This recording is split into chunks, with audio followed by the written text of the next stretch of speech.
Welcome to another episode of Tuesday Tips with the Watkins team at TriStar Realty located in Bowie, Maryland.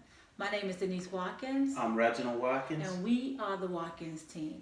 Today we want to share with you how to buy a home. We have 5 great tips that we can't wait to share with you right now, today, Tuesday. All right, those 5 tips are credit, down payment, closing costs, working with an agent, and getting pre-approval. Okay, so let's talk about credit.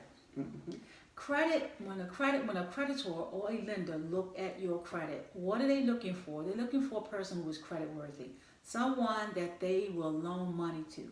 And what they're looking for they're looking at your credit score, your history, or your public record. Your public record could contain anything derogatory like a bankruptcy or foreclosure, collector items. They're looking at loans that you have outstanding. Are they maxed out or just are they at a zero balance? And then they're looking at your credit score. What about other liabilities?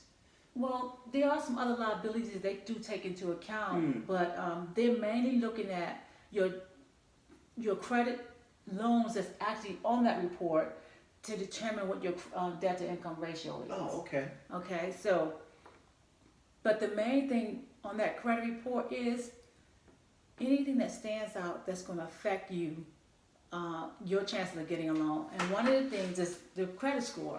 Now, I know you probably heard people can purchase a home with a credit score of 580, and that is true.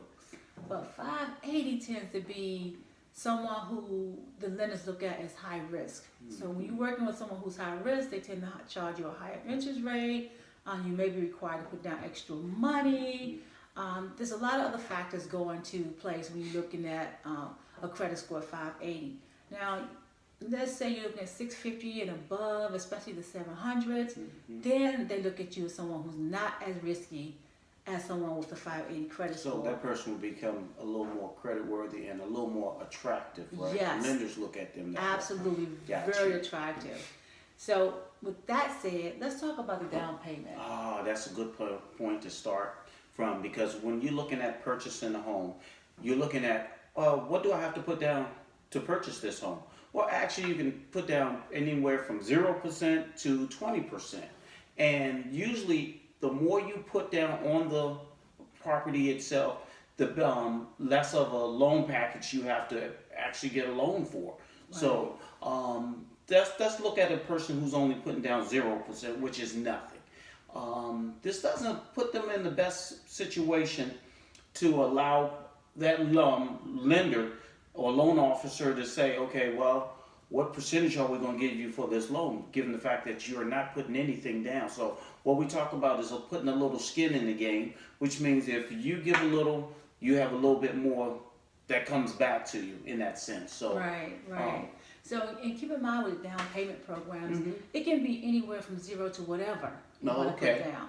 It depends on the program, the package, like you said. If it's an FHA loan, they require 3.5%. If it's a conventional loan, it can be 0 to whatever.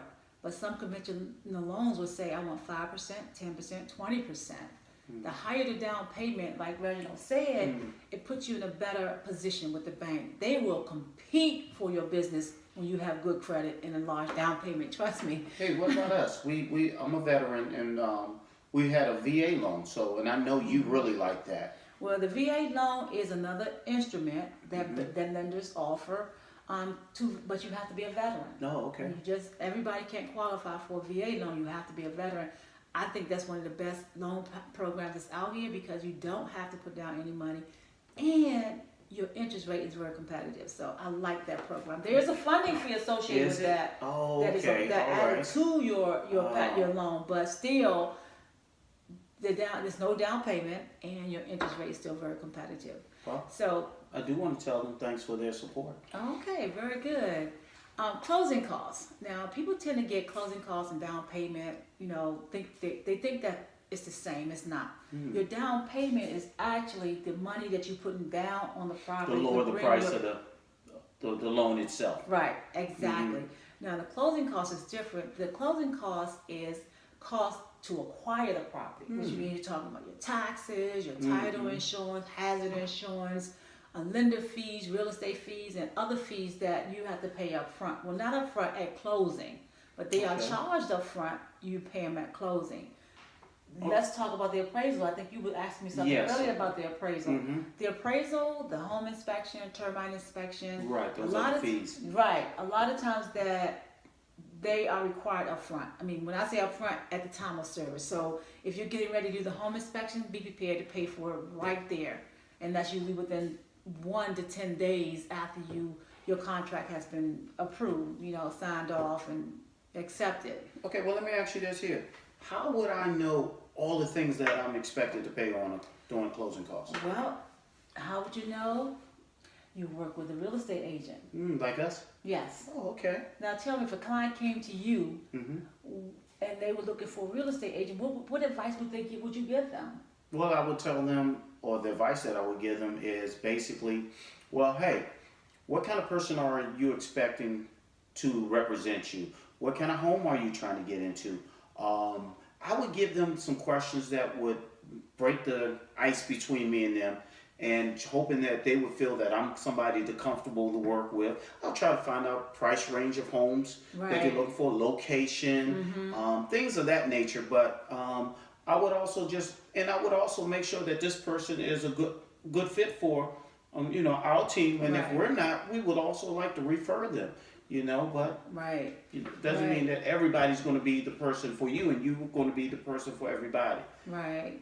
So the most important thing about working with the agent is having that first initial meeting, not over the telephone, but in their office. That way, you get to see them, they get to see you. You set the expectations right there at that first meeting.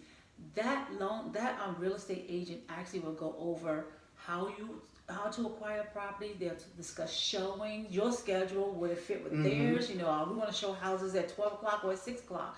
That's a big question.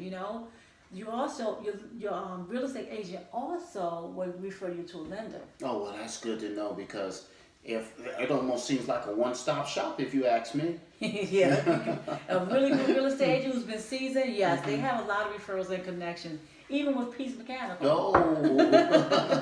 But when you refer to a lender, we're actually a loan officer. A loan officer is the one that acquire your documentation. They will ask you for your assets, your liabilities, with income, job history, some of those financial statements that you have, and they will determine if you're a good fit for them. They look at all your criteria and they decide if this person is going to be able to be approved based on what they provide. So what you're basically saying is they're going to make sure you're house worthy. Yes. So be honest with your loan officer, because they don't want to find surprises, and they're there to help you. Yes. So we've given you 5 great tips. We're here every Tuesday. If you want more information like this, subscribe to our channel. Or And share. if you like what you saw and you think someone else liked it, share with them. Yeah. Okay? My name is Denise, I'm Reginald. and we will see you next Tuesday. Hey, you enjoy yourselves.